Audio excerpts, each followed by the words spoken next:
네, 안녕하십니까. 홍수장입니다. 글쎄요, 아저씨도 매번 이렇게 영상을 통해서, 유튜브를 통해서 여러분들하고 매일 만나면 좋겠는데, 어, 일단 저는 유튜버이기 이전에 제가 아직 하고 있는 일이 있기 때문에 이렇게 쉽게 유튜브에 매달려서 방송인처럼 하진 못합니다. 하지만 앞으로 계속 유튜브를 통해서 여러분들과 만나는 기회를 더욱더 늘려갈 생각이고요. 그럴 계획이 있습니다. 그래서 너무 이렇게 유튜브를 전문적으로 하는 사람처럼 데이터가 올라오지 않는다고 해서 좀 서운하다고 하시는 분들은 좀 여유를 가지시고 좀 기다려 주시면 제가 이렇게 오프라인에서 제가 직접적으로 참여하거나 지금 해야 될 과제들을 천천히 시간을 두고 해결해야 될 기간들이 좀 오래 필요합니다.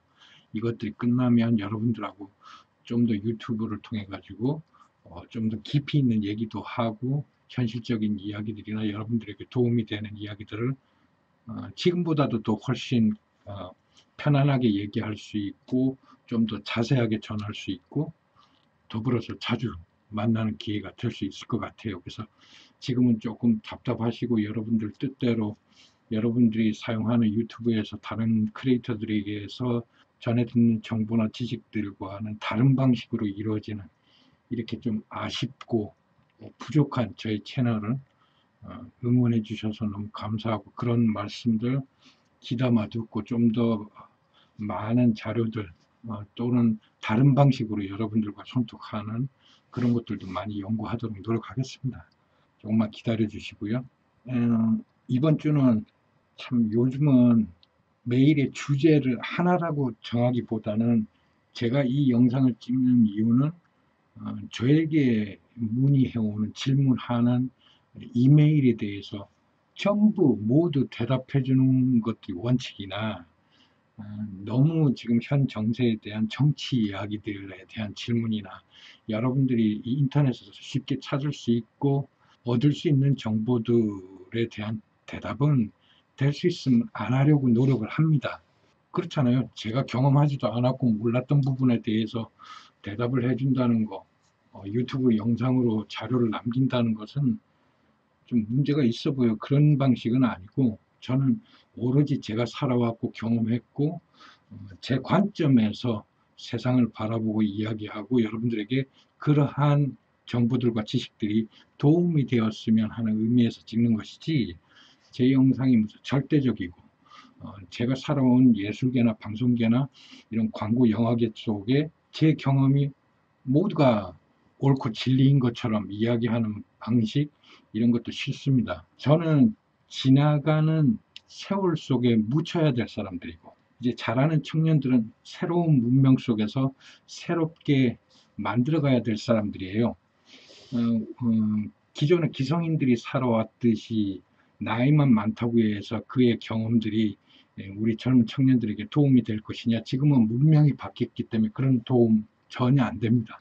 새롭게 생각해야 하고 새로운 방향으로 새로 개척해서 나가야 되기 때문에 지금의 청년들이 지나온 우리가 살아왔던 시절의 3차 산업 속에 존재하는 지금의 시스템, 사회, 경제, 문화가 그대로 존속해 있는 상태에서 지금의 청년들에게 답을 줄 수는 없어요. 그 3차 산업을 지속하라고 얘기하는 것은 정말 어리석은 일이고 기성인으로서 그런 말은 해서도 안 되는 거예요.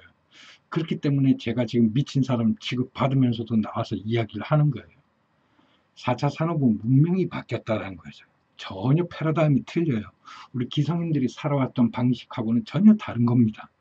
그렇기 때문에 우리가 살아왔던 방식으로 청년들에게 조언을 한다든가 그 경험을 바탕으로 해라라고 하는 이야기는 있을 수 없는 이야기예요. 전혀 달라요. 전혀 다르기 때문에 저는 그런 기준으로 이 영상을 찍는 거고 그런 차원에서 질문들 중에 제가 대답해 줘야 되겠다라고 하는 생각이 드는 것들을 뽑아서 대신 대답을 해줄 뿐이에요.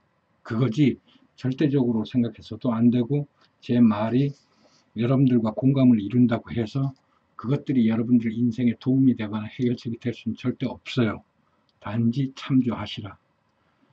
토대로 여러분들의 익스피리언스를 한번 되돌아보고 앞으로의 설계를 하는데 도움이 됐으면 하는 입장에서 이야기할 뿐입니다. 네, 서론이 너무 길었네요. 우선 이번 주는 한 세 분 걸 뽑아왔는데, 지역령 질문은 굉장히 방대하게 질문했으나, 지역령이 갖고 있는 생각들이 이 문명이 바뀐 4차 산업의 시대에는 맞지 않다.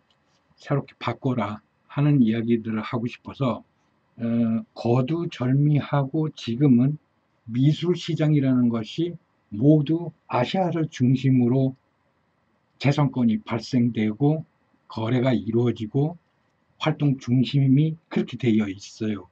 지금은 아시아 중심 중에서도 홍콩을 대상으로 모든 미술품 거래라든가 전시라든가 이런 것들이 이루어지고 있단 말이죠.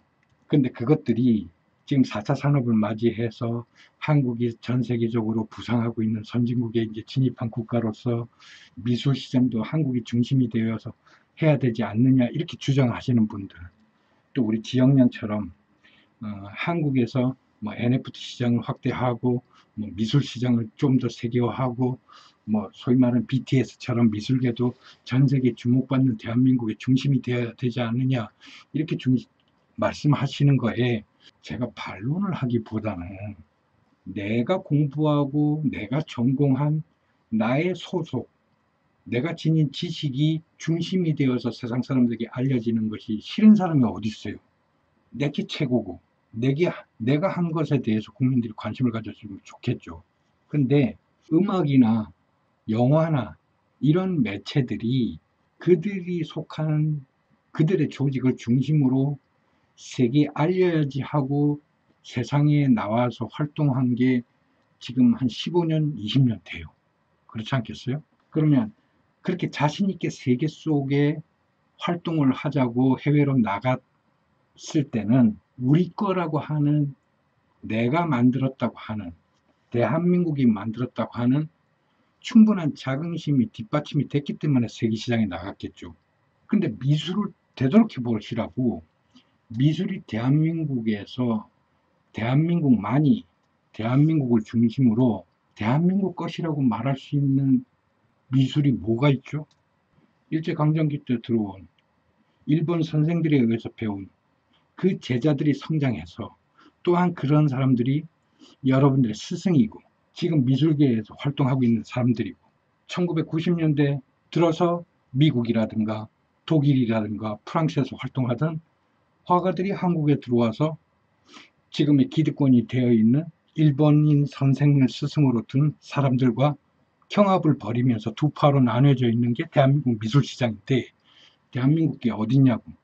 그리고 이게 사실 이렇게 간단하게 이야기할 문제가 아닌데도 아저씨가 앞뒤 다 자르고 지역령한테 이런 얘기를 하는 이유는 4차 산업시대 때는 어느 게 중심이 되는 게 아니라 웹의 미술의 생태계가 돌아갈 수 있게끔 누가 먼저 자리 잡고 중심이 되어 세계 속으로 활동 영역을 넓히느냐가 문제인 것이지, 어느 나라의 대표적인 조직이나 이렇게 단체가 오는 것을 돈을 들여가면서 그런 가식적인 환경을 만드는 것은 3차 산업시대 때나 존재하던 옛날 방식이란 얘기예요.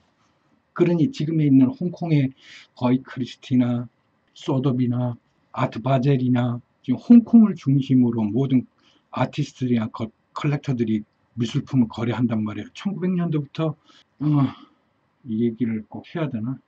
아니 2차 세계대전 끝나고 전 세계가 전쟁 후유증으로 시달릴 때 스페인이나 포르투갈에 있는 미술가들에 의해서 세계 미술 시장을 좌지우지했던 거예요. 그렇잖아요. 그리고 우리는 한국 전쟁을 겪고 있을 때 일본은 유럽으로 건너가고 미국으로 건너가서 아시아의 일본이라고 하는 미술 시장을 서양 세계에 소개했던 것이고, 그것들이 1990년도에 넘어와 가지고 서양인 미술사 관점에서 봤을 때 일본이 동양을 대표하는 미술을 대표하는 국가로 보였느냐 그러면 중국이라고 하는 훨씬 더 큰, 훨씬 더 다양한 시장이 존재하다는 걸 깨달았고, 그런 것들이 서양 미술 컬렉터들에게 훨씬 호기심이 강하고 비싼 가격에 팔린다는 것들을 확인한 후에 홍콩이 아시아 미술 시장의 거점이 되기 시작한 거예요. 그게 1990년대부터예요. 그러니 그러한 미술 시장을 부러워하면서 대한민국 미술계에 있는 조직이나 단체들이 한국을 거점으로 하겠다 해서 그러한 시장들을 한국에 매치하기 위해서 투자를 한다, 사업을 전개한다. 그런 정신 나간 놈이 어디 있어요. 지금은 4차 산업시대예요. 웹을 중심으로 해요. 지난주, 지지난주 계속 NFT 시장을 말했어요.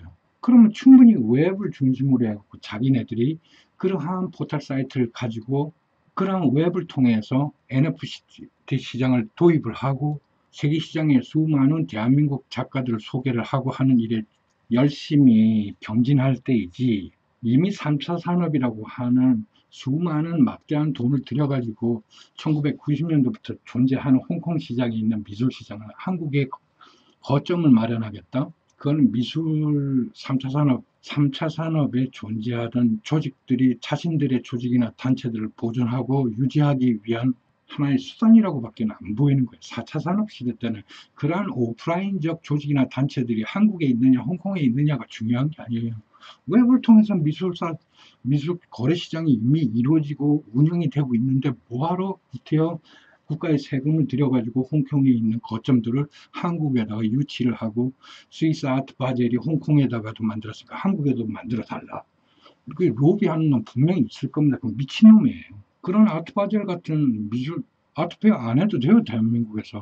대한민국에서도 매년 서울 아트페어 한단 말이에요. 그런 것들을 어떻게 웹을 통해서 전 세계에 알릴까를 고민을 하고 대한민국에서 만들어진 시장들을 어떻게 확장성 있게 세계에 알리느냐를 연구하는 게 옳은 것이지, 이미 지나간 3차 산업에나 존재하던 그런 남의 나라에서 만들어낸 그런 조직들을 우리 한국에 유치를 하겠다? 지역량은 다시 생각을 해보고 그러한 막대한 세금을 투자해가지고 대한민국 미술시장을 세계화하겠다라는 생각보다는 4차 산업시대에 맞게 웹을 거점으로 해갖고 대한민국을 대표하는 훌륭한 미술 시장을 한번 만들어 보세요. 그게 훨씬 유리해요. 돈도 적게 들고요. 아저씨 말 이해했어요? 이건 대단히 복잡한 이야기라 이렇게 앞뒤 다 자르고 말한다는 게 웃긴데, 그래도 그렇게 중요한 이야기, 제 입장에서는 4차 산업시대 때 이런 3차 산업에 존재하던 조직이나 단체들을 한국에 거점을 마련하고 한국을 중심으로 움직인다 그래서 세계 사람들의 시선이 쏠리고 대한민국의 미술 시장이 세계화되고 이럴 거라고 착각하는 모양인데, 이런데 국민 세금 쓰이는 건 저는 절대 반대하는 거예요. 여러분들 조직이 나서서 스스로 조직의 돈으로 스스로 개인이 그렇게 만들어 간다고 하면 그건 반대할 일 없죠. 하지만 지금의 조직들은 국가 세금이 없으면 운영 안 되죠. 국가 세금 쓰면서 그렇게 엉뚱한 생각들 하고 하는 거 아니에요. 차라리 그 돈 가지고 지금 각 미술대학교에 졸업한 친구들 개인 사이트 무료로 만들어 주시고, 세계적으로 우리 대한민국의 미술하는 친구들이 전 세계에 알려질 수 있는 포털 사이트나 하나 먼저 만드세요. 그게 옳은 거예요. 아시겠어요? 이 정도로 내가 가름을 할게요. 지영양이 물어본 질문에 대해서 일일이 답변하다 보면 내가 무슨 미술사 공부한 사람도 아니고 무슨 공무원도 아니고, 하지만 여러분들보다는 올바른 사고력을 갖고 있기 때문에 이 정도로 대답해 주는 겁니다.